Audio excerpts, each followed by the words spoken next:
गणपति बप्पा मोरिया। आज का मेन्यू है बेकिंग। आज का मेन्यू है बेकिंग नहीं, आज की एक्टिविटी है बेकिंग। सो आज हम कुकिंग नाही बट बेकिंग करेंगे। अगेन म्हणजे मी अशी एकदम वेगळी आहे, लोकांना तेच तेच जेवून कंटाळा येतो, मला तेच तेच जेवण बनवून कंटाळा येतो, है ना? फनी. बट येस, म्हणजे मला अगदी रोजच तुम्ही सांगाल चला उठा सकाळी चपाती भाजी डाळ भात करा, ते रुटीन म्हणून ठीक असतं, पटपट करून होऊन जातं. पण समहाव मला लवकरच म्हणजे काहीतरी वेगळं करायचं जास्त किडा आहे. सो बेकिंग मला आवडतं somehow. It's again a stress buster for me. And मी बरेचसे असेच रेसिपीज बघून ट्राय आउट करत असते. तो मी बरेचदा केलेला एक बनाना केक म्हणू शकतो, बनाना ब्रेड म्हणू शकतो. आणि अगेन बिकॉज निरंजन व्हेजिटेरियन आहे आणि इकडे जनरली बाहेर एगवाले केक मिळतात, सो इथे आल्यापासून माझं बेकिंग अजून वाढलेलं आहे. So that is another reason baking might come frequently in my videos. So हा बनाना ब्रेड आणि याच्यामध्ये बेकिंगचं एक आहे की जेव्हा तुम्ही जी पण रेसिपी ट्राय करा, फॉलो टू द काय म्हणणार, follow all the measures as it is told. कारण तिथे थोडाफार पण फरक पडला ना तरी तुमच्या बेकिंगमध्ये म्हणजे तुमच्या टेक्स्चरमध्ये फरक पडतो. सो जसं मी आता कुकिंगमध्ये नेहमी म्हणते की मी इथे तुम्हाला मेजरमेंट्स नाही दिले, मी शेफ नाही आहे. म्हणजे मीठ आपण नेहमी म्हणतोच की चवीनुसार, किंवा हळद तिखट तुम्हाला पाहिजे तसं, असं नाही की पाव किलो आहे तर अर्धा चमचाच घाला की एक चमचाच घाला. I generally don't follow it, never followed it. किंवा आईने पण शिकवताना कधी असं नाही शिकायला, हां थोडी मोहरी घालायची, मोहरी खूप नसते, थोडी घालायची. तर ते थोडीचं कधी प्रमाण नव्हतं. पण जेव्हा मी बेकिंग शिकले आणि मी बरेचसे क्लासेस पण केलेत आणि व्हिडिओज पण बघितले, पण the instructions which you get for any baking is follow the measurements exactly the same. त्यामुळे बेकिंग करायच्यासाठी तुमच्याकडे करायचं मेजरिंग स्केल इज इम्पॉर्टंट. म्हणजे डिजिटल किचन स्केल मिळते, ती इम्पॉर्टंट आहे. किंवा मेजरिंगचे कप्स, tea cups, teaspoons, everything is really important when you are doing a baking. त्याच्यानंतर जेव्हा पण सांगतात की तुम्ही सीव करून घ्या फ्लोअरमध्ये, त्याच्या मागे पण सायन्स असतं की तो किती एअरी बनतो, तो किती व्यवस्थित बनतो. आणि बेकिंगमध्ये there are no shortcuts actually. म्हणजे मग केक वगैरे पण आलाय, 1 मिनिट मायक्रोवेव्ह केक वगैरे आहेत, आणि ते पण मी ट्राय करते आणि त्याचे पण आपण असेच व्हिडिओज कधीतरी टाकूया. म्हणजे अगदी मला फुल फ्लेजेड बनवायचं नाही आहे, पण मला क्रेविंग होते म्हणून खायचं आहे, तर मी नक्कीच 1 मिनिट केक मग केक खाऊ शकते. पण त्याच्यात पण मेजरमेंट्स असतात. मे बी चिमूटभरला चिमूटभरच लागतं, किंवा ते जर नाही घातलं तर त्याच्या टेक्स्चरमध्ये फरक पडतो.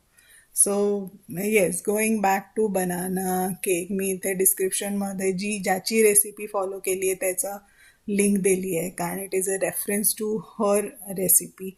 And I am not doing it with collaboration, but I have referred that and done that only. I think change म्हणजे परत इकडे मी नॉर्मल शुगरच्या ऐवजी शुगर फ्रीवाले स्वीटनर्स येतात ते वापरले आहेत. आणि मैदा किंवा वीटच्या ऐवजी आजकाल ग्लुटेन फ्री पण बेकिंगमध्ये फ्लार्स येतात, so I have use that.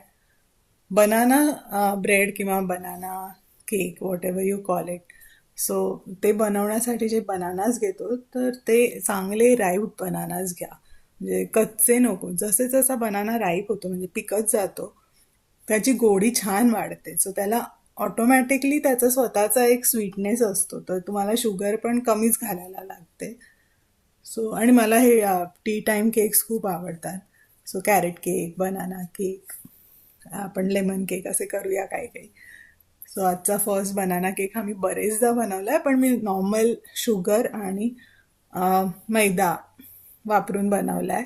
So this time I am using sweetener and I am using gluten free flour. पण मी मेजरमेंट्स तेच ठेवले आहेत बेकिंग पावडर बेकिंग सोडाचे. Maybe I won't get the exact texture which I usually get again because the flour flour आटा पीठ जे वापरतो त्याची कन्सिस्टन्सी आणि त्याचे गुणधर्म वेगळे असतात. त्यामुळे त्याला लागायसाठी जे बेकिंग पावडर आणि बेकिंग सोडा त्याच्या पण प्रमाणात नक्कीच फरक असेल.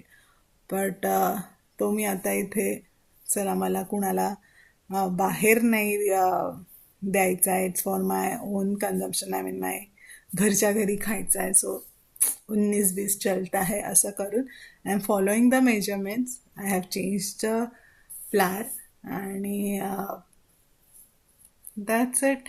सो त्यांनी दिल्याप्रमाणे अजून एक बेकिंगमध्ये की तुम्ही सगळे ड्राय इन्ग्रेडियंट्स आधी चांगले सीव करून घेता किंवा मिक्स करून ते मिक्सचर रेडी ठेवता आणि नंतर मग वेट इन्ग्रेडियंट आणि मग वेट इन्ग्रेडियंट्स आणि ड्राय इन्ग्रेडियंट्स ते चांगले मिक्स करायचे, बेकिंग ट्रेमध्ये घालायचे, ते टॅप करायचं.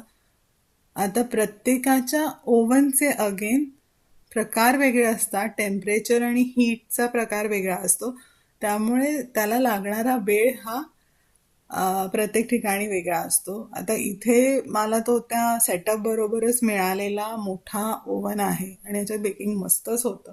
त्याला प्रॉपर सगळीकडून हीट मिळते आणि जनरली त्यांनी दिलेल्या वेळेत तो रेडी होतो.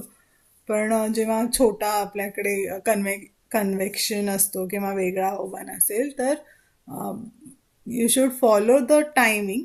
पण ते टाईम झाल्यावर पण तुम्ही टूथपिक टेस्ट असते. जसं म्हणजे तुम्ही एखाद्या गोष्ट त्याच्यात काढून घालून बघता की ते प्रॉपर शिजले की नाही किंवा त्याला चिकट लागला आहे की नाही हे बघायचं.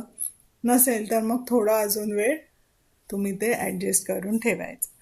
सो हे थोडं बेकिंगचं काय म्हणतो आपण प्रॅक्टिसने किंवा तुम्ही एकदा दोनदा केल्यावर तुम्हाला तुमचा ओव्हन समजायला थोडा वेळ लागतो की कसं आहे टेम्परेचर, किती लवकर होतं आहे किंवा किती त्याला वेळ लागतोय.